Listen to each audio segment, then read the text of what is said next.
quand je suis entré au gouvernement l'année dernière, je suis d'abord occupé, je continue, de prospective et d'évaluation. Je fais court.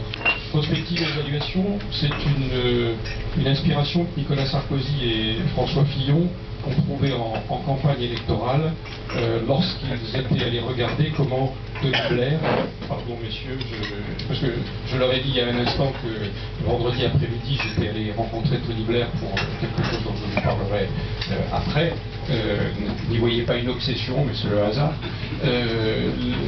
Ils avaient regardé ce qu'avait fait Tony Blair, du temps où il était Premier ministre, et il s'était doté, Tony Blair, d'une petite équipe, la stratégie unit rattachée au Premier ministre, et une équipe d'évaluation des politiques publiques. C'est-à-dire qu'il avait auprès de lui deux équipes, plus une troisième politique dont je ne parle pas là, une équipe qui faisait de la stratégie et une équipe qui faisait tout de suite de l'évaluation d'un certain nombre de politiques.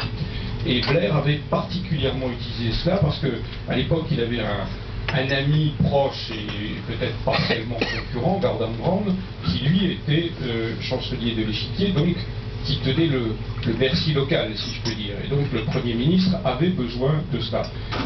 Lorsque le président de la République a été élu, il a voulu que le Premier ministre dispose d'un instrument comparable, non pas égal, mais d'un instrument comparable.